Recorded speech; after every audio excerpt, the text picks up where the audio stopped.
Yo, people, you telling me back again for another red talk, bruv. Flawless is just in the back. He's coming through in a second, bruv. Big up the chat.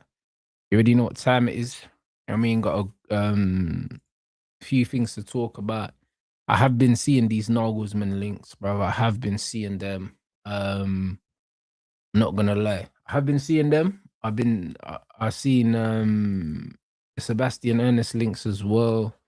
Like, bro, man, I want these German gaffers, bro. I swear down, because it's I don't know, it's stinking too much of Vivel blood. You know them ones. It's smelling too much of Vivel getting involved in it. When it comes to players and stuff like that, cool. Like, he was allowed to bring Sesko in, but I don't want him choosing the manager, bro. You get me? I can't lie. I don't want Nagelsmann, bro. I don't, bro. Listen, I'll take Iraola over Nagelsmann. That's how bad it is. Like, I don't want Nagelsmann at all. You know what I'm saying? So I don't know, bro. It's just one of those things we're gonna see in it. And then also, I can't lie, bro. I'm looking at bro. The more that I see that first goal from yesterday again, yeah, I'm fuming, blood. You know the way there. I'm absolutely fuming, blood. That's a clear foul on Lenny Euro, bro. I can't lie, bro. Like, every angle you look at it, yeah, it's mad, bro. Yeah, what you saying, Rants? Yo, you good, fam? Yeah, bro. Yeah, I'm alright. What you telling me, bro? Yeah, man. Oh, bless. Big up to the chat as well, man. I see you lot all the time, and salute to everyone supporting all that stuff. But yeah, I heard what you just said there about Nagelsmann and wholeness and it's thinking of Ravel and everything like that, and then the first goal and stuff like that. But yo, for the first goal, Agate and Shaw got to do better, man. Stop the cross. You know what I'm saying? Where to the guy with the username stop the cross blood. Like that's what man has to do. You got to do better there. Like that. Now they got to where stop the cross. But no two ways about it. But bro, Calvert-Lewin was just fouling people all game, blood. Just running around, flying into people like a crackhead, bro. And Calvert-Lewin in a nutshell. Yeah, but bro, like that was a blatant foul on Euro, bro. Like punch man in the head, bro. I hear if it's given, yo, I hear it. If it's given, no one's saying anything because initially when it gets crossed in, I'm thinking that Euro's lost the header. I'm like, oh, he's beat him in the head, and I seen it. I was like, oh, he actually won it. But the commentators didn't mention it or anything like that. But yeah, I trust me. I hear it. Yeah, I'm not going to argue you down about the foul because if we get a goal given, it's favoritism towards Manchester United. I'm just pissed about Agate and Shaw in particular, that first goal, not doing enough. But I hear the foul shot. I hear it. I hear it. I actually do hear it, bro. It's a bit of a madness though, man. It's just annoying, bro, because don't get me wrong, yeah. It's like I said it before, like momentum in a game, yeah, doesn't mean that you deserve to concede a goal. It doesn't mean that. You know what I'm saying? Because when you look at the City game against Chelsea, bro, it was all Chelsea probably for the first 35 minutes. And you can't just say, oh, you know what, because Chelsea were dominant, yeah, they deserve to be winning the game. Like, bro, listen, if you have loads of the ball, cool. But if you don't put the ball in the back of the net, you don't put the ball in the back of the net. You don't have a God-given right to have a goal, yeah, just because you're playing well. That's not how football works. So even though they were much better than us in the first half, yeah, that first goal shouldn't have stood. No, you know what I'm saying? And if they chalk off that first goal, we don't even know that they get a second. We don't know how it's going to go, and that's the problem with football is in regards to hindsight. Because I say all the time, in particular, watching Manchester United, when the momentum's with us and we're in the ascendancy, I say, hey, make sure we go and score here. And when the flip under side, Carrick, we almost always do. Yeah, and when a team's that has the momentum against us, I always say the same thing: stay in the fight, stay in the game, don't concede here 1 or 2. I like because it's very, very rare you're gonna dominate for 90 minutes. The opposition team, unless they're absolutely woeful or having just a dreadful day, are not gonna have a moment or momentum in the game type of thing.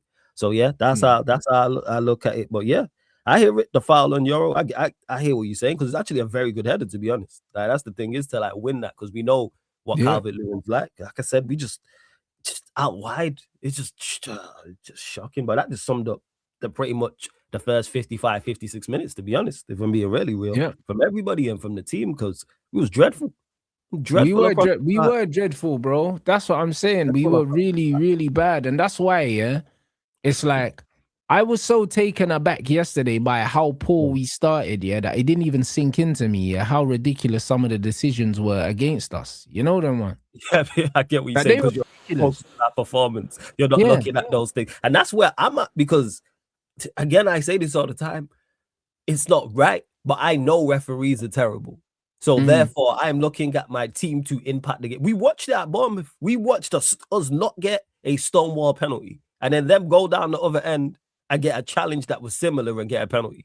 We know these things happen, whereas we're 1-0 up at Bournemouth, we're 2-1 up at Bournemouth, get the next goal. So I don't look to referees. Yes, I hear people having complaints about it, not disputing that. I always look at the team because we know referees are going to give shocking decisions. Therefore, you have a bigger impact on games than the referee, so do what needs to be done. Because even if that happens and they score that goal, we have enough quality out there to turn it around. That's why I'm not hearing about game rust, because once it went to 10 men, all of a sudden we want to play football. So how come where was the match sharp? Where was the lack of match sharpness now? Don't give these players an out. We were just awful. Like, that's what I don't like. Don't give them an out. So for 55 minutes, we was absolutely dreadful. Then it goes to 10 men, and all of a sudden we can create chances. Like, so where was the match richness there? Lack of match sharpness there? No, they just played awful. Granted, Leeds did play well, and we didn't adapt because I don't think we utilized Sesko enough. Sesko's 6'5". What more of an outlet do you need? I just think if you're going to start Sesko in a game like that, if you're going to start Sesko in a game like that and you can see we're struggling playing out from the back here, the manager should have given the goalkeeper the instruction to play direct into Sesko, because why have a 6'5" striker if you're not going to play into him to take the pressure off? Might as well not play him then. Agreed. Fully agree. Yeah. And what more? That's why I'm saying, what more of an outlet do you need? And that's on the manager. So that's a criticism of Carrick. I hear it. That's also a criticism of the players. I criticize everybody and the whole figure it out. If I play midfield, if we're struggling getting out and our striker's 6'5", kick it long. Yeah. Like, I don't think that's difficult. And then what they'll do is, once you start kicking it long, is dropping off. Then you can play out from the back shorter. I mean, you can play passes shorter out from the back, because then they've dropped off and you've got a little bit more space. But again, that's on everyone collectively. Just an off day for everyone, because everyone pretty much was bad. That's what it was. And players, even our reliable players, was terrible. Go on. But that's why I think it's a bit disingenuous to be trying to isolate and pick out individual bad performances yesterday, because as a collective, the team just wasn't good enough. Yeah, I think it's one of those. Especially with injuries, with the likes of Maino missing, Delit missing, I'll use those two for example. We know the limitations in this team. Me and you have spoke, and many Manchester United fans have spoke about how important our summer is and where we need to recruit. So when you have that and your better players don't play well, like that's the worst I've seen Mazraoui play for us, for example. That's his worst game. And he is Mr. Reliable, Mr. Consistent. Martinez, the same. That's the worst game I've seen him play for us. I think Martinez was our worst player yesterday. Yeah, this is my point. And that's the worst I've ever seen him play. And in particular, Maz, they're the reliables. They're the consistent players. So when your most consistent players don't play well, awful. That's the worst Casemiro's played under Carrick, comfortably. Probably his worst game all season. So that's 3 of your better players. Bruno was awful. That's 4. We know what Agate's limitations are. You're cooked. You're cooked. Probably 3 or 4 of your best players, 2 of the senior players, because we know Shaw's terrible, but 2 of the senior players in your back line, your 2 better midfielders are all dreadful. It's over. Like, they just all, again, didn't choose to. I don't want to say choose to, but all had those games. Now it's about bouncing back. But you know what it's like with Manchester United. The sky is always falling. We had an off day, people. We had them with better teams and a better manager. We've had off days. That's all it was. We had some terrible days. We just had an awful day. That's what it was. Awful. But that's all it was. It was just a bad day at the office, and people are trying to make it like it's the norm. No, trying to make it, and it was like. And the thing is that when you look here, when you look at the Mazraoui thing, for example, bro, Mazraoui, has started 1 game under Carrick, bro. Do you know what I mean? He was at the AFCON. Then he got injured. Like, Maz ain't played for ages, and then he's come in after not playing for ages. So I'm not really surprised that he looked a bit rusty. Do you know what I'm saying? Because the whole team looked rusty anyway. But he hasn't played for ages. So he's coming after not playing. Ugate's coming after not playing really any games anyway under Carrick, because Carrick don't fancy him. Lissandro's coming straight back from injury straight into the starting lineup. There was a lot of things. Do you know what I'm saying? You know what I mean? There was just a lot of things that was not ideal for us yesterday. And even with all of those things, the positives that I got out from the game is that we still could have won it. Even though, like, brother, in spite of us not being at our best, in spite of whatever you want to call, in spite of refereeing decisions, in spite of all that, second half, we still could have won the game, and the players, even at 10 men, they didn't give up, bro. So it shows, blood. If that was Ruben Amorim, blood, and we're playing for Ruben Amorim, I guarantee we end up losing that game 4-5-0. Oh, game's over. Like, it should have been free. Like, they should have had us. They should have been out of sight in the first half. With Amorim, it would have been out of sight, because they would have created more, 110%. Like, and that's where it is. And the thing is, it did, like man says here, lack of ball retention did kill us, and that's where you have to be. You have to adapt and be smarter, and that's on Carrick, that's on the coaching team, and that's on the players. Leeds press high. So evade the press. Go over the top. Simple as that. It's not pretty. It's not ideal, but you have to adapt to you have to adapt to what's going on. And it's a learning curve. It's a learning curve as well. Like, and that's what it is. And people will say, oh, like, Sesko shouldn't have starting Buemo.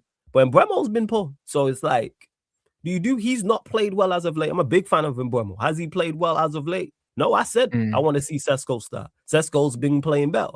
Sesko start. He didn't play well. And hindsight's always a wonderful thing. Like people have mentioned, should Martinez, did Carrick get it wrong, putting Martinez straight back into the lineup?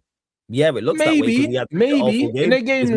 In a game with Calvert-Lewin, such an aerial presence, cool. Aiden Heaven's taller, but then again, he's less experienced and he's younger, so you're putting a lot of pressure on Aiden Heaven. Do you know what I mean? And then, for instance, because you've got Ugarte in the midfield, maybe he was thinking, yo, cool, like man's gonna play Lissandro because he can help us progress the ball. But then there's so many different things you could do in hindsight. You could play Lissandro in midfield maybe and play Aiden Heaven at left centre back and play Lissandro in there with Cass instead of Ugarte. You could do that, but again, like, it's easy to say that shit after the game. It's in hindsight, and this is the thing is because I was having a conversation about the centre backs beforehand, and people was talking about Heaven and Euro and it being against Calvert-Lewin and the pressure they're under. Are they as good as are they as good as I think they are? Because if he plays Heaven and Heaven, let's say we have that game that we had, but it was Heaven and Euro, everybody would have said about how Heaven and Euro wasn't ready. And he shouldn't have played them. And he shouldn't have played them and did it. Well, he's done the opposite. I wanted to see Euro and Heaven simply because Martinez, I don't know how far along he was. So with that one, with me, it's not in hindsight. It's I want to see how good they are. Like, how do we know if you can swim? We don't know if you can fight if you don't get in the ring. I rate Euro, I rate Heaven. It's not ideal because I think they're similar in terms of the way they play and profile, but let's see it. And I thought Euro coped pretty well against Dominic Calvert-Lewin. I don't think he was that good. He peeled off him for the header when we had 10 men that went straight out of men. That was it. You know what I'm saying? He's just big and annoying. Yeah, he's an old school fashion busy striker. You know what I'm saying? Like that's what that is. But again, hindsight's a beautiful thing, and it's our options are limited, but we knew this. But again, like you mentioned, we still could have got something from that game. Yeah, Sesko had a great chance just before the sending off. He had a chance. He had the chance after that. Casemiro had one play. He had the header. Yeah. So that's why, like I said, I'm not hearing about match sharpness because it wasn't a problem then. No, the players picked up. It's like after we went down to 10 men, they was like, all right, let's play now. Let's go for it. And we did go for it. And yeah, we could have got back in the game, but we didn't deserve anything because you can't be awful for 55 minutes in a Premier League match. Can't be that bad. But you kind of can though. That's the thing though. Like, you actually can. This is what I keep telling people, bro. Football's a 90-minute game.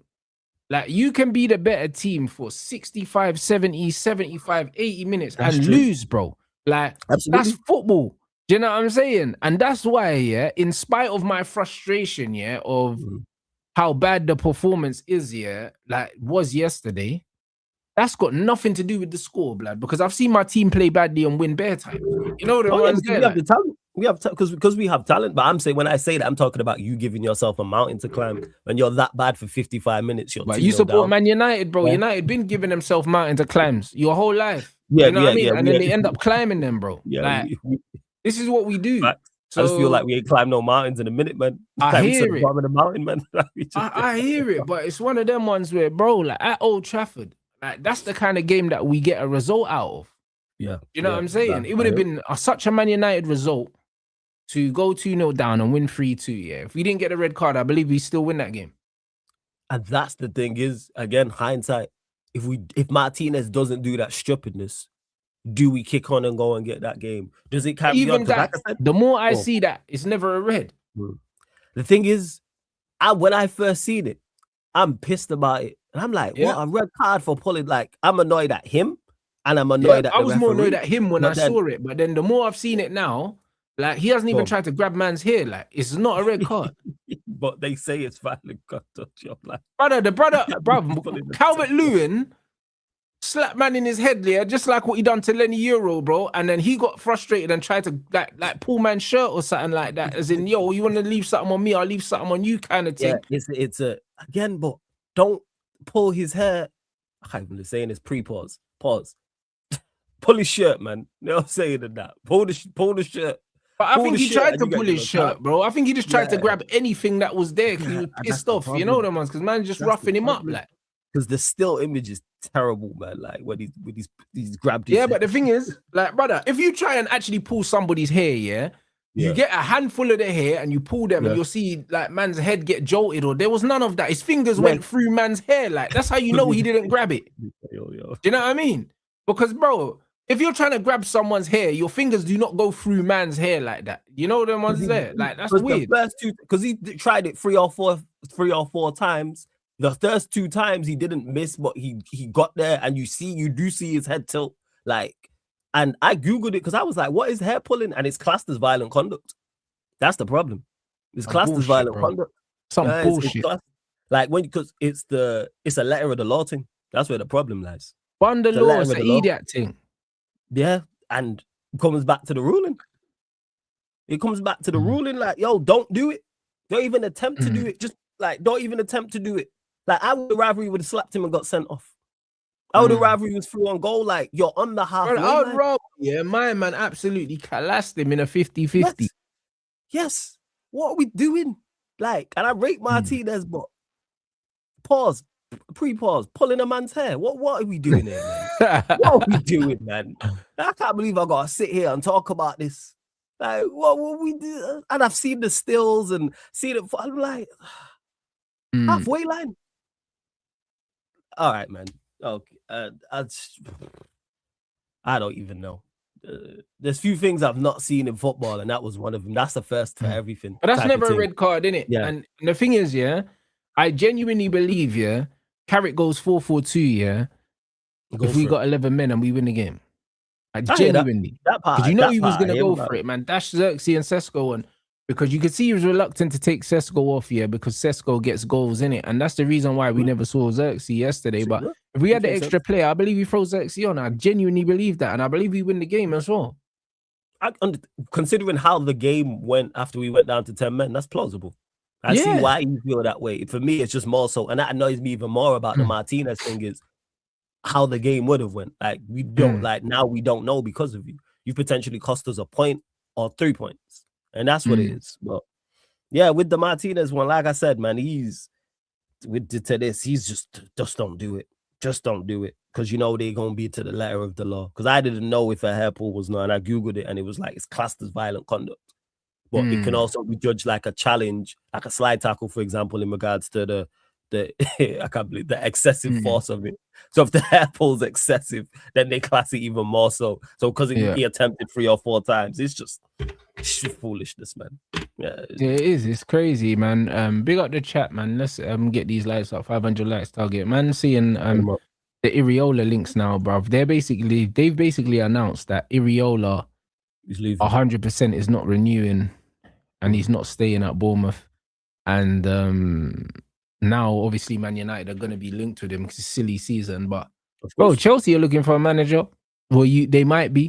Do you know what I mean? Liverpool are looking for a manager. Do you know what I mean? So they could be in for him too. Maybe he's spoken to somebody. Who knows? There was rumors that he could be going back to Spain. I don't really know. Do you know what I'm saying? I don't really know. But I don't think we're in for Iriola. Yeah, because Links is quiet. Because even before, like, Carrick joined, he was like a name that was mentioned, but it was more Glasner. That's what it was. But with Iriola, I think he's a good manager. Him leaving, is it because he has been speaking to someone else? Has he reached the ceiling at Bournemouth? Has he had to sit down with the board, and the board have said, all right, well, we're going to end up selling our better players again this season? And he's gone, all right, so enough's enough, because he's done very, very well. And where he ends the season with Bournemouth, his stocks are going to go up. So whether it is a United, it's a Chelsea, it's a Liverpool, or he goes back to Spain, like you said, I rate him as a manager. Maybe he goes somewhere else. Maybe he goes to a Germany. Maybe he goes and Italy. Maybe, like, he's put himself in the shop window, to be honest. I rate Iriola though. I'm a fan of him as a manager. I do like Iriola. I'm not gonna lie. I'm a fan. But it'd be interesting to see what happens and where he goes.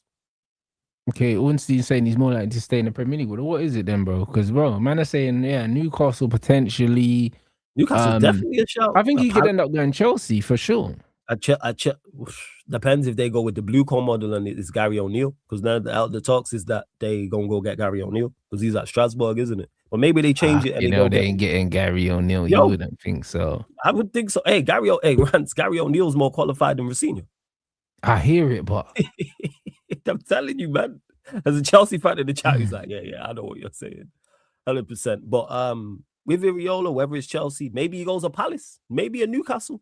He's definitely put himself in the shop window because I rate him. I think he's good. He won't be short of suitors for sure.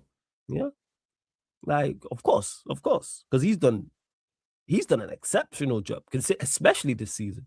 Man lost 4 of his back 5, and it made no difference, and they're still performing. So, and look what he did against Arsenal as well, and that's just Iriola Yeah, and they do play decent football. That I give him that. They attempt to play very, very good football. He's always trying to play good football, 100%. So he's one of them. Can he make the jump, and how does he fare with having better? This is what I don't. That's what I'm not sure about with Iriola, bro. Cool, stylistically, yeah, I see why Man United would be looking at him because he does play attacking football. Right. He does. So from that standpoint, I can see why they'll be watching him. Do you know what I mean? Stylistically, his football would probably be closer to what say someone like Jim would want. Do you know what I'm saying? It would be there because it is front foot, it is attacking, it is quite aggressive. Yeah, he goes for it. Yeah, like he goes for it, innit? Like that's great and that. Do you know what I'm saying? So cool. However, I don't know how it translates. And that's the big question mark. And there's question marks surrounding whoever we bring in. So, and Enrique, like this chat says here, like this comment says here, I think would be everybody's first. General consensus, he'd be everybody's first choice, but I don't think he leaves PSG. So, if it's not Carrick, let's see how the rest of these games go as well. Iriola's a shout. Yeah, and he's saying we won't challenge for the league title with Iriola in charge. I don't know. I tend to think it's a gamble, bro. It is a gamble, but I think everybody's a gamble. There's no one I look at and go, "You win as a league title," outside of Enrique. I hear that, but at the same time, yeah, when you look at the managers in the top 6, apart from Pep Guardiola, none of these men are managers you would look at and say, "Yeah, cool, they win you a league title." You wouldn't say that. Do you know what I mean? It's just the state of where football is at the moment. Got you. And that's where it is. That's where we're at with it. Because people keep saying, "Oh, I don't want Carrick. Bring me in a world-class manager." And I keep saying, who are these world-class managers? If there was 3 or 4 of them, I'm fully on board with it. If there's a certified winner who's world-class, who we can all say he challenges for a league title, wins us a league title in the next 2 to 3 years, and wins you. Who is it? Yes, Carrick is a gamble. But now you have to start taking it's about calculated gambles and calculated risk. Is Carrick a risk? Yes. Is Iriola a risk? Yes. Is Nagelsmann? Also yes. Silver at Fulham? Yes. Holness, who you mentioned, yeah, none of them are, to me, I look at and go, sir, if it's Enrique, I'm saying we're winning a league title in the next 2 to 3 years. 100%. If it's Enrique, I'm saying that. I'm going off rip. I'm saying yes, 2 to 3 years. I agree, but he's one of the few elite managers in the game. Yes, there isn't. Because I said there about Iriola being better than Carrick. I hear it, but I'm talking about in regards to where Manchester United need to go. That's what it is. See, this right here, this I can respect this. Do you know what I'm saying? If they're all around the same level, which I think they are, do you know what I'm saying? Then go for the one who plays the best football. I hear that. That's the most coherent thing that I've ever heard, like on the subject. You know what I mean? But my thing has always been, Go on.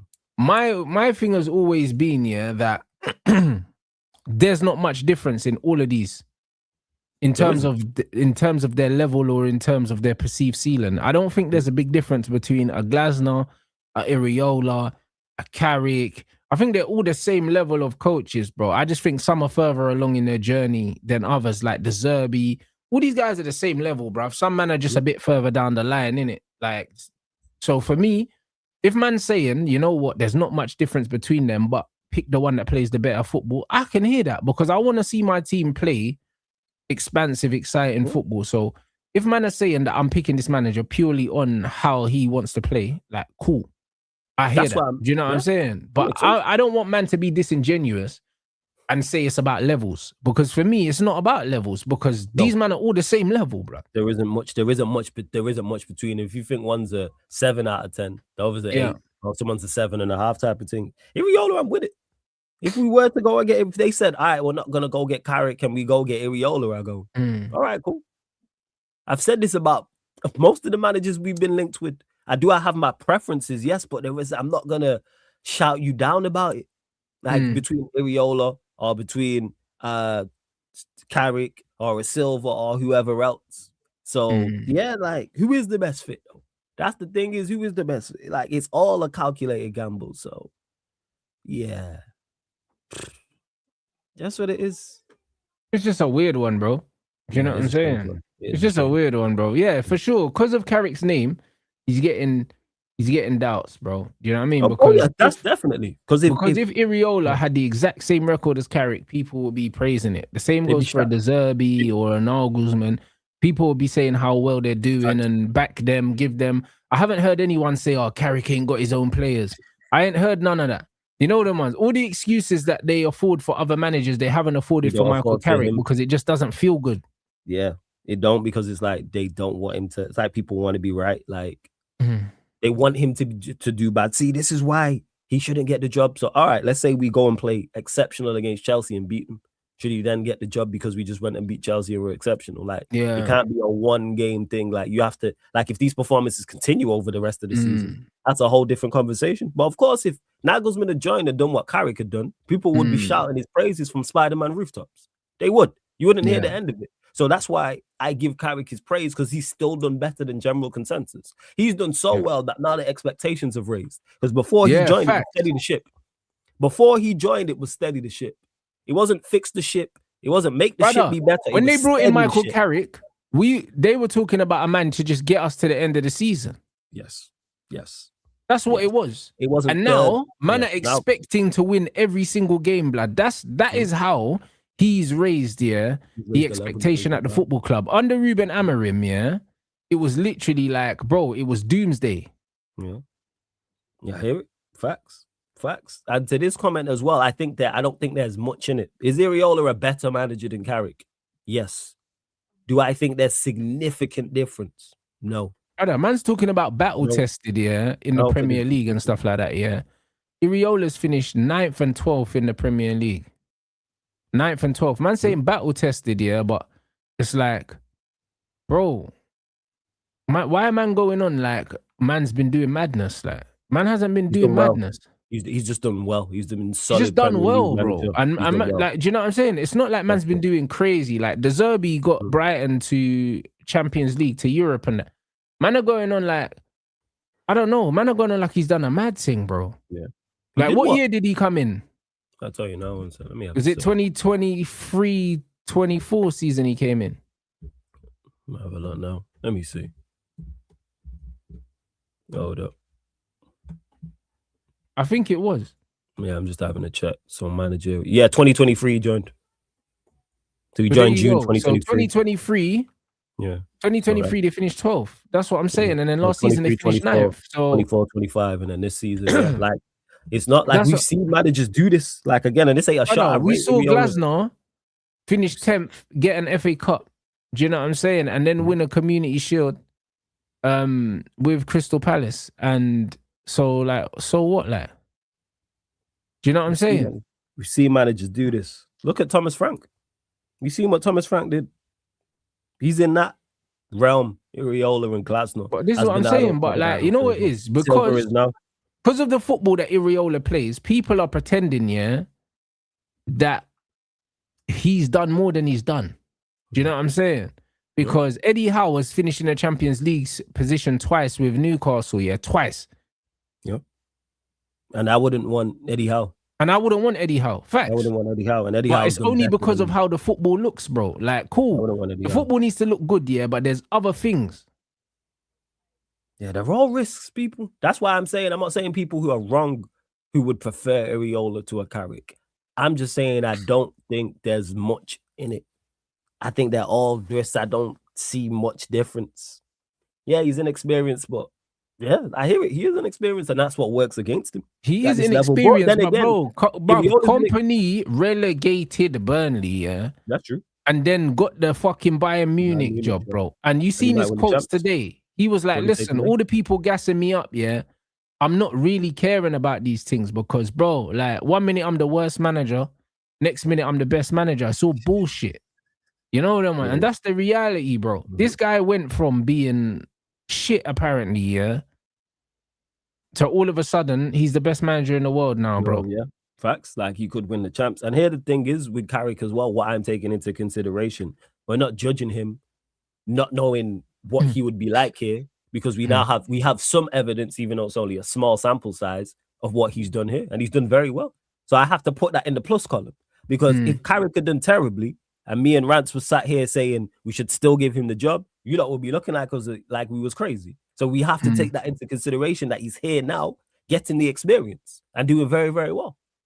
Because he's getting experience at the highest level, which is, when I say that, at Manchester United, which Iriola doesn't, even though I think he's a better manager. So, again, there isn't much in it. There isn't much in it to me.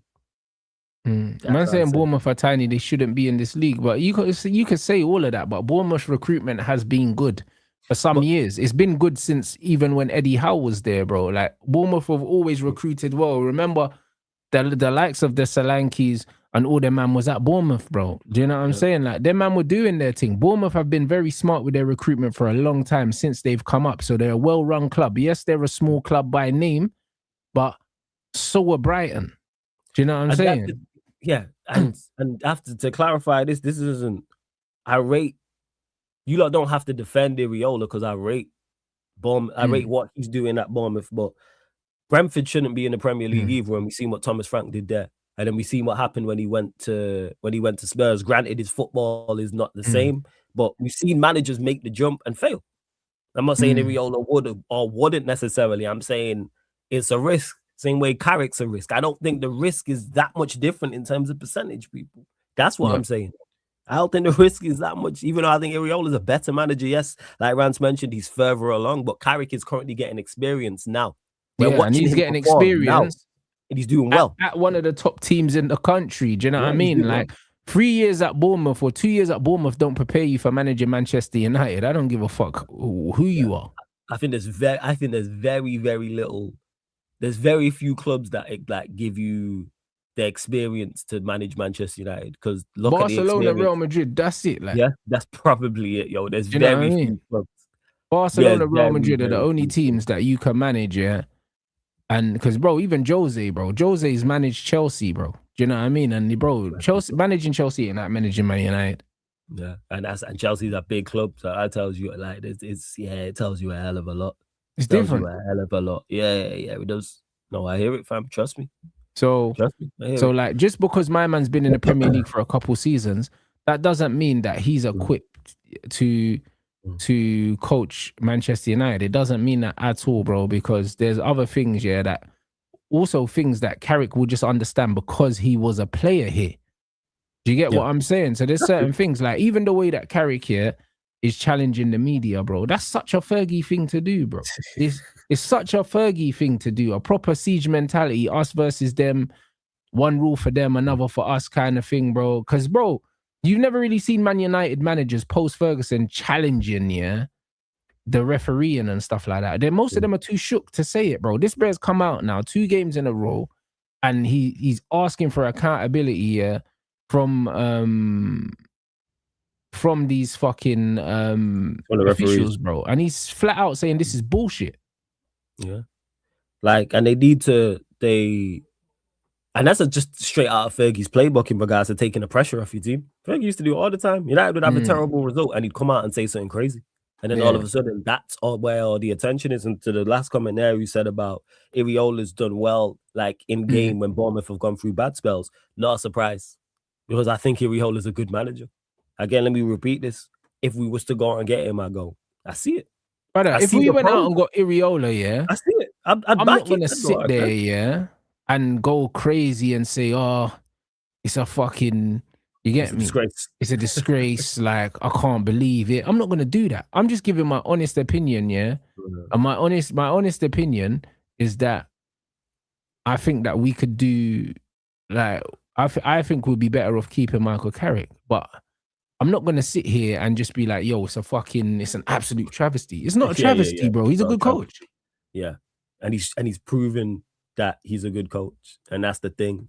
So that's how I look at it with it. So, but Carrick's currently doing well here. If Carrick wasn't here and we're discussing this, it's probably not a conversation. Exactly. If Michael Carrick's not already been here, got the buy-in of the players, all of these other things, then it's a different story, brother.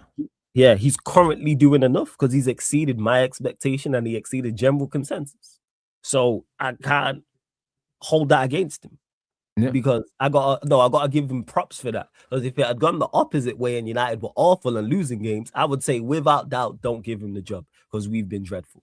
But we've been good for the most part. At times, has he made mistakes and made errors? Yes, but better managers than him have made errors. But all people managers are going to make mistakes, bro. Yeah. Do you know what I'm saying? And this is the thing, Flawless, because when City dropped points the other day, who did they drop points to at home? Was it Forest? Yeah, Forest. When they dropped points to Forest, bro, bare people had shit to say about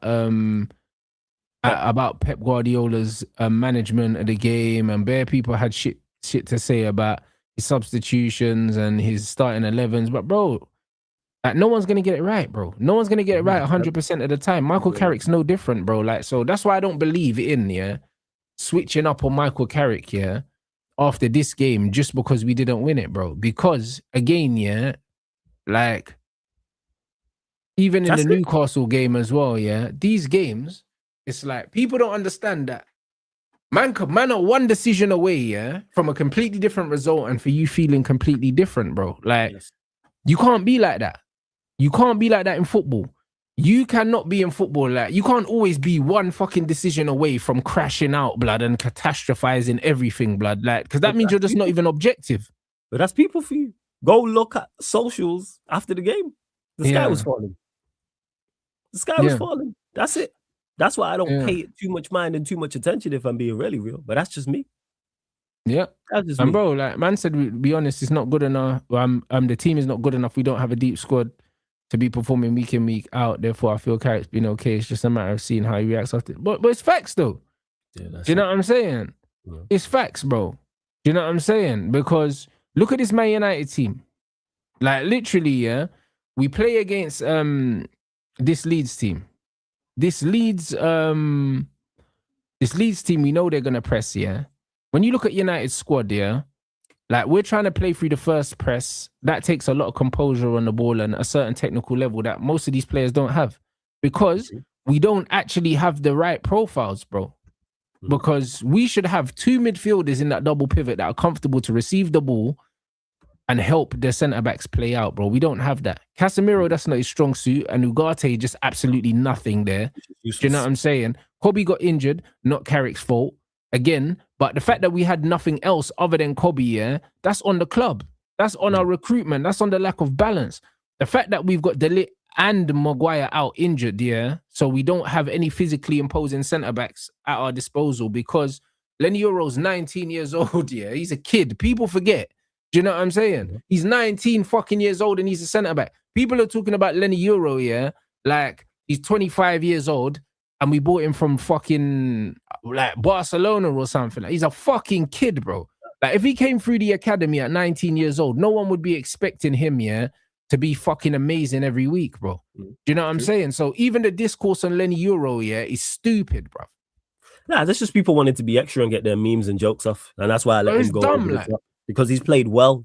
He has played well. He's made mistakes, but every 19-year-old makes mistakes. And not only has he made mistakes, everyone has made mistakes, bro. And more than him. If it wasn't for Lenny Euro yesterday, we probably get packed 5-0, bro, because he made so many good interceptions, and so many good challenges. And actually, he got his head on the ball, for the first goal, and he got cleaned out, bro. Well, he did. Do you know what I'm saying? Right. So, like, he did a lot of good things yesterday, and people are doing way too much with the criticism with him, because it's just like, bro, it gets clicks in it. Like, it's the in thing. Popular. Yeah, it's popular. That's why I don't pay no mind. It's fashionable to slander him. Do you know what I'm saying? That's why I don't pay him no mind. That's why I don't pay it no mind, man. People do it too, but that's why I don't pay it no mind. Brother, Tobes can't be talking about no one centre-backs, bro, because they don't have a single centre-back better than my man, bro, right now. You know why? Because you man are getting relegated. You know them, man. So you can talk about centre-backs to the cows come home, bro. You can see more goals there, man, and you're getting relegated. You know them ones. So man can't have no Tottenham fans bantering Man United. That's crazy work. Them man are going to be playing fucking 60 league games next season. Do you know what I'm saying? Like, so all them things there are crazy to me. Don't even make sense. How dare you? Yeah, that's why I don't pay. That don't even make no sense. That's why I don't pay no mind.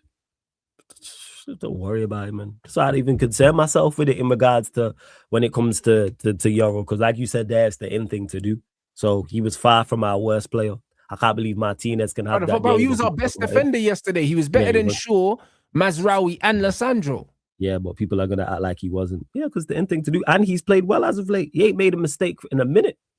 He made a mistake in a minute for a goal. Well, bro. Yeah, he's played well. That's why I don't worry about it, man. Funny thing is, yeah, the goalkeeper gave him a grenade yesterday, yeah, and people are blaming him for the pass that the keeper played that he should have never given to him. Nah, that's not on him. Do you know what I'm saying? He was to even flick around the corner, to be honest. But this, bro, the keeper could have just hoofed it up the pitch, bro. Yeah, the man should have just kicked it long. Why are you passing the ball to Euro when there's a fucking player running towards him, and he's not even facing that player? You gotta be smart. You know what I'm saying? It's like the Martinez one to Casemiro. Even though the Martinez one to Casemiro is another grenade. Yeah, it shouldn't. Even though Cas should do better and check both shoulders, you can see what's going on. Yeah. That's why. Yeah, there is an anti-Euro agenda. Like, and from rivals, I get it. From the fan base, I don't. But again, that fan base is strange. It is. But the bottom line is, it's about profiles. The Premier League, is going back to the dark ages, bro. Like, this is like long throw set piece Premier League now, and our two most dominant centre backs are both out, like Maguire and De Ligt. So he'll still be back for the next one, Maguire. Yeah, but if them two were available, because bro, Leeds were tossing the ball in the box. Calvert-Lewin wouldn't have been having a field day with Maguire. Maguire would have dashed that guy around, bro. That's one thing I know. He's not bullying Harry Maguire like that. So again, if he was up against Maguire instead of being up against Lissandro, you already know that Maguire is pocketing Calvert-Lewin. Like, you know that. So it's one of them ones where you have to look at it, You have to look at it where it just happened that stylistically yesterday, because of the balance of our squad and what was available, Leeds were just all wrong for us. They were all wrong for us. Well, that's what it was. 100%. And even then, we still could have got something. We still could have got something from the game. So I'm not blaming the manager for the fact that we got no midfield depth. I'm not blaming him for the fact that our centre-back pairing wasn't the right one because Maguire wasn't available, De Ligt wasn't available. And then if you do play the kid, if you do play Heaven and Euro and it doesn't work out, then he gets criticised for playing the kid and risking the kids. So he can't win in that situation. So there's so many different instances, where like you're screwed if you do, screwed if you don't. Do you know what I'm saying? Like, you say that Heaven with Calvert-Lewin, but we don't know if he would have, because there's no evidence previously of Aiden Heaven having to deal with such a physical centre forward before. There's no evidence of it. So it's a gamble. It is a gamble. Hence why I would have liked to have seen it. Let's find out. Because I think he would have done all right. Yeah. I genuinely, and if he didn't do all right, then no. We now know, like, all right, cool, don't do that again type of thing. You're at Manchester United. Like, eventually, I want to get thrown in at the deep end. Leeds at home, Calvert-Lewin. All right, let's see how this. Euro in Heaven as good as I think. No, you're right. You could throw them in at the deep end, but say he throws them in at the deep end, and then we end up losing. Yeah, people are going to crash on him for it. Then people are going to crash it on Carrick. So again, it's a situation where you don't know what you're in for, and this is facts, and this is facts right here, He's done all this with no signings. Everyone's so quick to crash it onto Carrick, but no one's coming out and saying, yo, hold on, Look at the team. Like, because, bro, before, remember when it was Ruben Amorim, it wasn't his players. Remember that? Yeah, man, they were his players. They weren't his players. Properly. Yeah. Hey, you know what? Even though, again, we was poor against Leeds and we was shocking and Carrick could have done better in moments. I look at the job people in the totality. Because if we had done awful and just played well against Leeds, I'd still be saying, look at it. I'm looking for consistency. Now I'm looking, I mentioned it earlier in one of the comments, I'm looking to how we respond and how we bounce back. Often than not, we bounce back well. So I'm not, it's Chelsea, looking for a better result. Looking for character from that. So next time pressing was like that and Sesko's on the pitch, I'm looking for us to go, all right, well, we know what happened last time. Let's go long. That's where I'm at with it.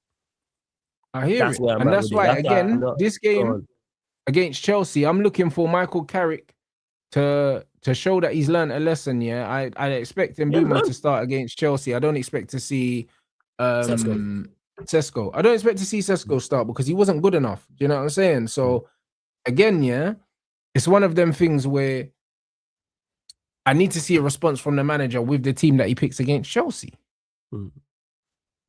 I need to see that. I need to see that.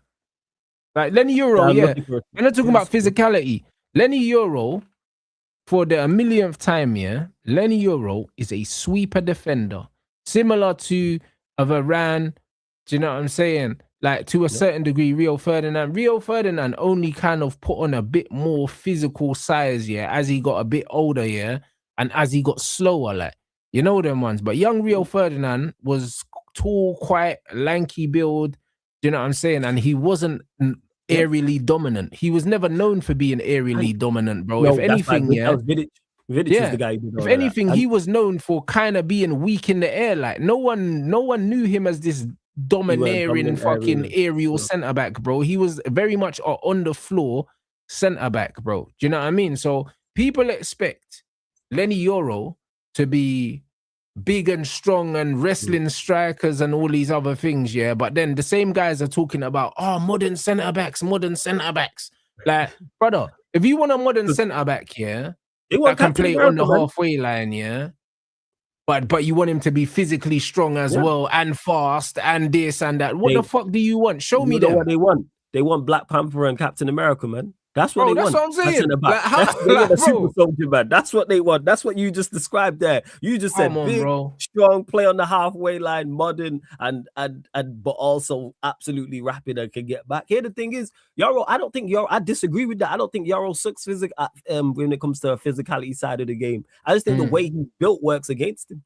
Because I think if you're slim build like he is, people automatically assume you're weak. Yeah. But if you look physical, there's this big players who are who look physical who are not. Yeah. People use that against Maguire. People don't say Maguire's big. Look at Maguire and how he's built. People don't say, he's big and strong. That's not something that's used for him. People don't look at him. He's like very, very strong. Do you know what I'm saying? And even the Euro positioning, that's bullshit. Yesterday, brother, I lost count the amount of interceptions that Lenny Euro won yesterday. Just stepping in and winning the ball, bro. Like that. One of his best things that he has, yeah, is his reading of the game, yeah. And the thing is, you know the amount of fucking blocks that Lenny Euro's made, like just reading the game, bro. Against West Ham, he made 2 fucking great blocks, yeah, from reading the game, positioning, decision making, and jockeying with players and not diving in, bro. He's very intelligent. So this thing about his positioning is a myth, bro. He's a very intelligent centre back.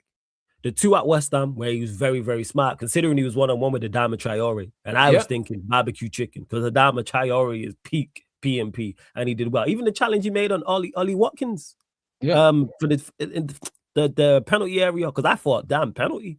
And the thing is, people don't use this I'm like, Liverpool about to play. People don't use it against Isak. I don't think he's built like Isak.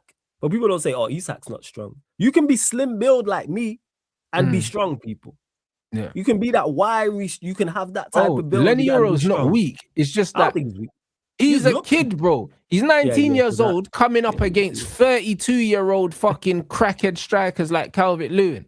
You know them?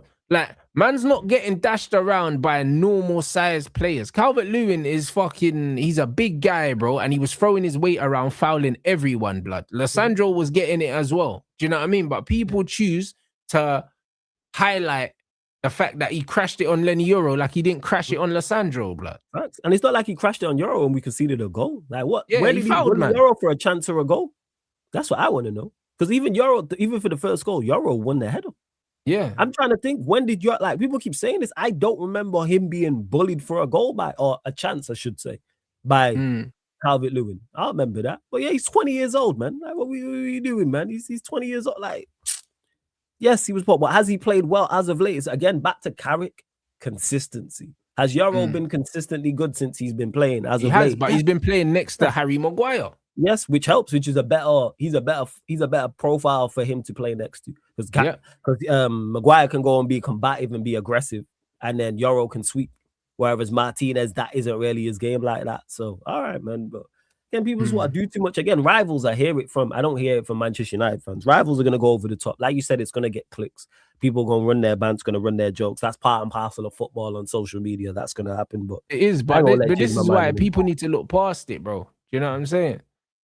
Yep. People need to look past it because it's like, it's always the same players, yeah, that get the same players that are going to get scapegoated whenever points are dropped, bro, because they're easy targets, bro. Yeah, you know what I'm saying? And it was the same with Ugarte. Like, I'm not Ugarte's biggest fan, but yesterday, yeah, he did well enough, bro. Do you know what I'm saying? He did well enough to not get no criticism. Like, that's obviously, you can highlight a few moments in a game that he wasn't probably doing the optimal things, but you could do that for the same for everyone. He was not he wasn't in our top 3 bad players, bro. That's why I didn't mention him. You know why? Because I'm not looking for Ugarte to be the guy to get us over the line in games. If Casemiro and Bruno play well, Ugarte playing well or not, it's not really a factor. Because them 2 players are good enough to play well in our midfield and do the business. That Ugarte is not really a problem like that. I'm not looking for, I say this all the time. When United don't play well, I look to our better players. I look to our senior players. What did you do? Now, if they played well and we still draw or lost the game, that's when you look at the rest. It was awful. Like I said, Maz, Martinez, Casemiro, Bruno. That's your 4 seniors right there. Throw in Luke Shaw, useless. So forget him. That's the 4 senior players I'm looking to in that game. If those 4 play well, we win. They were all bad. We lost. Sorry, I'm not blaming Ugarte for it. I know his limitations. I expect a poor player to be a poor player. But the thing is, if you know his limitations, yeah, bro, Ugarte is not up to the level. But that's got nothing to do with what we're saying right now. Just because he's not up to the level, that doesn't mean, yeah, that he was bad yesterday or worse than man. He wasn't worse than Bruno yesterday. He was drunk. Again said this, Casemiro, the worst he's played all. But this is what I'm saying. And even though it was the worst Casemiro played, yeah, Cas got a goal, Bruno got an assist, bro. Bruno was our worst midfielder yesterday. Like, he didn't do nothing. But guess what? He got an assist, no one's talking about it. My thing is, yeah, you can't be talking about Ugarte after the performances that we seen from Bruno. Because that's the captain. Talk about the senior guys. But that's what I'm saying. About the better players. Senior guys. I'd rather you got chat for Bruno, you got chat for Casemiro. I'd rather you talk about the senior ballers before you talk about guys like Ugarte. Before you talk about guys like Lenny Euro, yeah, talk about fucking Lissandro. Talk about who's the senior better centre back. You're the starter. Everybody fit, you're a starter. So therefore, I'm looking at you. Therefore, I'm looking at Casemiro. I'm looking at Bruno. And yeah, we did improve, but he got the goal, but I still can't. Luke Shaw as well was trash. Luke Shaw, again, why have you got more energy for Lenny Euro than Luke Shaw? He's just. Do you see what I'm saying? And this is my issue with these guys, because it's like you can crash it on everyone, or just crash it on no one, yeah, and put it down to a bad day at the fucking office, yeah. Because which than not, that's what it was for me. Like, collectively as a team, we weren't good enough. Do you know what I'm saying? But if we're gonna single out individuals, why are you singling out Lenny Euro, blood, and Ugarte, fam? When they were worse players than both of them. Yeah, it's because, again, you mentioned it. Ugarte is easy target. Euro's an easy target. And I don't rate Ugarte people, but I'm not looking for him to get us over the line. I can't stand him. The sight of Ugarte makes me uneasy, bro. I just don't like the fact that he's at my football club. But he was not the main problem yesterday. There was a lot of men that were worse than him. Yeah. Like, yeah, I'm not with it. Talk about that. I'm not with it. I'm not with it, man. I'm not. Yeah, bro, it's the same man gets scapegoated at the club all the time, unfortunately. And this is why, yeah, a lot of the time when we're having this kind of discourse, man can't get to the bottom. We can't get to the bottom of it because people are too busy just trying to air their grievances with certain players, bro, instead of talking about what actually happened in the game. Like. Because the sky's always falling. Because you mentioned it there. Because the sky's always falling and people are so reactive, there isn't genuine discourse about what happened in the game. Forget your feelings, like people talking about, what we need in the summer. We all know what we need in the summer. Let's talk about the game. Let's talk about Manchester United 1, Leeds United 2, that. Let's discuss what happened inside the game. And inside the game, he wasn't good enough. That's what happened. And look at that. Mason Mount, is on 250K, yeah? And we can't even look at him as an option, bro. Yeah, because he's so bad. He's dreadful. We are at home against Leeds, and he's not even an option. No, he's not. And he's not. That's the thing is, I'm cool with him not being an option. He's terrible. I'm not. Do you know what I mean? Like, bro, these men are cool for him to just take his money. No one's here talking about how much money he's making, bro. Like, God forbid, yeah, if his face didn't fit, bro, we would have different conversations about this brother. Hey, yeah. He's got the complexion for the protection. Bro, it's crazy. Yeah. You know what I'm saying? Facts. Now you spot on, fam. It's facts. You know what I'm saying? Like, bro, like, what are we doing here, bro? Like, it's actually mental. And yeah, facts. Bro, Dorgu is missing, the Lit, Maguire, Kobe, they were all missing. You're 100% right. Do you know what I'm saying? But then, on top of all of that shit, he ain't signed no players. Do you know what I'm saying? So where's all the talk? Yeah, and we know how, and the thing is, we know how short the squad is because we've discussed this in depth. So a squad that's already short, and you're taking out 2 or 3 starters. Of course, you're going to see a difference. You're going to see. This is the point. But again, nobody's got that sort of sympathy for Michael Carrick. That's what I've been saying. Right. This fan base been treating this brother like he's black, bro. I can't believe it. You're crazy. But I swear down. The complexion for the protect. Well, you know what? Bro, Carrick might be Man United's first black manager, bro. Because some of the shit that I've been hearing about Michael Carrick is not making sense to me. Nah, you know what it is? It's Ollie. Ollie fucked it up for the ex-players. That's what it is. Ollie fucked it up for the next player. I've said it before. It's like you work out a job, Rants, and then you recommend one of your brethren, and he's terrible. Next time you recommend one of your brethren, they're going to get tired with what your last brethren did. That's what it is. He's just messed it up. He's messed it up. Whether it was Carrick, it could be Keane, it could be Rooney, Scholes. Nah, but I reckon if it was Keane, they wouldn't be doing that. They'll be gassing whoever it is, people would still have, when I'm saying that, people would still have the PTSD even if he was doing well of it potentially going wrong. Remember, people were saying this before Carrick got the job. Before Carrick was interim, people was talking and saying, don't give him the job. It's Ollie 2.0. Yeah. That's what I'm talking about. Whoever the next guy is, whenever an ex-player is mentioned, Ollie's always going to be mentioned. And because he was so bad, that's always going to be a thing. Same way people say, don't get a Portuguese manager. You know why? Because he could be called the Portuguese manager. His credentials could be, I don't want it. Don't get a Dutch manager because of Ten Hag. I'm in the camp of it. I don't want a back 3 manager. Nothing to do with Glasner, who I rate, solely because of Amorim. Amorim's messed it up so much that I don't want a back 3 manager. And I rate Glasner. There's nothing, it's unfair, but I'm letting you lot know that I'm being biased and unfair about it. Yeah. But hey. This is what I'm saying. So, I don't know, man. I just think that, brother, like you said, the goalposts have been moved. When Carrick came in, man, we're talking about steadying the ship here. Then all of a sudden, we fucking beat Arsenal, we beat Man City, we go on this run, we end up 3rd, and all of a sudden, everyone's raised the standards for him. Now they want him to finish the season like, do you know what I mean? Like he's fucking Carlo Ancelotti or something like that, bro. It's like, it's not really making sense. Also with a squad, that a lot of men were saying weren't good enough. Do you know what I'm saying? Because when Amorim was losing, it's because the players weren't good enough. It's because he didn't get his wing backs. It's because he didn't get fucking the fucking Nuno Mendes blood. He didn't get him. You know them ones. He didn't get his midfielder. Like he didn't get his Yokeres. He didn't get this. He didn't get that. All this chat was he didn't get. Do you know what I'm saying? That was it. He didn't get. And then all of a sudden, that they weren't his players. Ineos recruited, and he didn't want these guys. All right, cool. Then he didn't get his midfielder. He didn't get this. Didn't get that.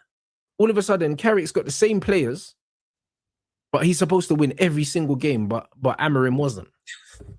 Because people are just, again, it's biased to who they like and who they don't like. That's what this is. If I like a manager, I'm going to make excuses for him. If I don't, I'm going to crash on him. People have been waiting to crash on Carrick. People have been waiting to crash on Carrick. They'll call us the negative ones, but people have been waiting to crash on Carrick for him to get things wrong, which inevitably in 10 games, he's going to. Because we've seen Pep, who people regard as some people regard as the greatest manager of all time, get things wrong. We've watched him get things wrong this season with a better squad and better players. I'm not even just saying this season, I'm saying previous season. We've seen him get it wrong in Champions League final. Yeah. Let's not act like that didn't happen. And he's one of the GOATs. He sits at that table. So, again, people doing too much. Like with Carrick, I'm just like, again, but bro, these men are talking. These men watch this guy fuck up a Champions League final, I mean, a Europa League final. They watched Amorim fuck up a Europa League final and then went into the next season like nothing happened, bro. Yeah, just let it go. Oh, now he needs it's the players' fault. He got rid of the cancers in the dressing room and the toxic players. That's what it was. Brother, do you know what I mean? Like, what are we fucking doing here, bro? Yeah, we got rid of this. We got rid of the toxic players. That's what it is. All right, man. What? Give me. That's what I mean, bro. And then when the Carrick was winning, I'll give Amorim credit because he's the one that got rid of the dead wood and this is his squad and that. But I thought it wasn't his players. Yeah. These men are, bro. There's something wrong with these men. They're concussed, bro. What to Musa, blood? Excuse FC. You know what I'm saying? Like, it's foolishness, bro. Until the squad gets sorted out, there's gonna be ups and downs in our performances because we're relying solely on individuals. Yeah, we're relying on. Let's be honest, we're relying on the first 11. Yeah, pretty much outside of the attack. It's pretty much the first 11 if we're being really real. Facts. That's what we're, and especially with Kobe out. And Kobe was literally the midfielder that gave us the profile that we kind of needed to kind of keep the ball for a little bit. And then he's out for the game, blood. Do you know what I'm saying? So it's one of them ones where Carrick is relying on individuals to perform at the moment. Like, there's only so much he can do because we don't have the right profile across the board. We don't. You know what I mean? We don't have a proper winger at the club. Like, Ahmad is the closest thing that we've got, to a proper winger. Dorgu's out injured. And then even then, if you're including Dorgu as a winger, then cool. Again, like, we didn't buy him as a winger. Do you know what I mean? I would class him as a winger, so yeah, it's those two. But that's what I'm saying. So it's only these two. And Dorgu's not available. So we don't have a proper winger. At the moment, we don't have any aerially dominant centre-backs. We don't have any because they're both unavailable. Like, we don't have any ball-playing midfielders because Kobe Mainoo is injured. And I would argue that he's not really one of those anyway. He's just adapting into that. Like, there's so much that we don't have from a profile standpoint. And people are overlooking the fact that it's not Carrick's squad now because it's Carrick. Like, I don't like that. No, it's unfair. I want them to judge him. I'm not saying don't criticize. I'm saying judge him fairly. Judge him on the job that he's doing with what he has, because that's what you should be judging him on. That's the only thing you should really be judging him on. No, I agree with that. Judge him fairly. But he already got tired. He got tired with the Ollie brush. Now he's not the guy and he's not tactically flexible and But this is the thing. He's fighting the ghost of Ole Gunnar Solskjaer, blood. I've been saying this. He's been tired with that brush. Same way, next time we get a Portuguese manager, he's going to get tired with the Amorim brush. We get a Portuguese, he's getting tired with that. If we get a Dutch coach, Ten Hag. Yeah. 100%. People will say, oh, he's just exactly like Ten Hag. Especially imagine we get a Dutch coach who's bald. Oh, this is Ten Hag 2.0. Yeah.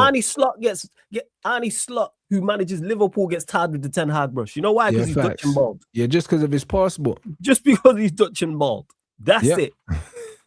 Solely. Like, what we like? Come on, man. Same way if a Portuguese guy joins and dresses well and has some curls in his hair, oh yeah, that's Amorim 2.0. If he manages City or he manages Chelsea or something like that. But yeah, I'm saying judge him fairly. I always try and judge fairly. And because I was someone who was saying beforehand, don't give Carrick the job regardless. But guess what? He's done a very good job. So therefore, I can only judge him of doing a very good job. Hey, you've exceeded all my expectations. Therefore, I understand why you now are very in strong contention to get said job. Let's see how this continues. Right? So, yeah, people doing too much, man. That's it. So, well, we're going to see anyway, people. You know what I mean? Big up everyone inside. Do you know what I'm saying? Like, I'm going to watch the Barca game, actually, guys. Do you know what I mean? I changed my mind. I'm going to watch the Barca game now, man, because, I feeling like that might be the game today. Still, I think the Liverpool game, it's over still. I mean, I'll be very surprised if PSG bottle that. Oh yeah, PSG are packing them up, and that's why I'm there, man. I'm by the gravesite with flowers, fam. That's why I'm watching. That's the game. I'll have an eye on the Barca Atletico game because I want to see what Yamal does. Because I see how did you see how he posted the LeBron meme in his Instagram and stuff like that? So I'm like, all right, let's see. Because I actually picked them to go through. I'm expecting a Yamal masterclass. So it's like, that's what I mean. I think Yamal might be Yamal's Neymar moment, bro, when he puts the team on his back. Do you know what I'm saying? It could be that. Do you know what I mean? So I'm gonna be keeping an eye on that one, people. Do you know what I mean? Flawless will be watching the other one. So yeah, man, you already know what time it is. Make sure you subscribe as well to Sarcasm City. The link is in the title as usual, bruv. Let them know we got coming up for the rest of the evening, bro. As always, big up for having me on the channel. Appreciate you having me on your platform, Rants, each and every time. Shouts to the chat. Yeah, Sarcasm City TV on YouTube. Make sure you subscribe. Back live tonight. United City show with my guy Vader. And then following that, there'll be a Q&A. But the watch along I'm doing for Liverpool PSG, that'll be on Sarcasm City TV Extra. Make sure you subscribe. And also the play-ins is starting as well. So I'm doing the late game in the East. So the Trailblazers versus the Suns for the play-in game. So I'm going to be doing play-ins and playoffs. So Sarcasm City TV on YouTube, Sarcasm City TV Extra. So please subscribe if you fucks with me, you lot in the chat. Big up. Come on, people. So yeah, man, big up everyone inside. Champions League watch along coming up, people. Make sure you drop a like in the next stream.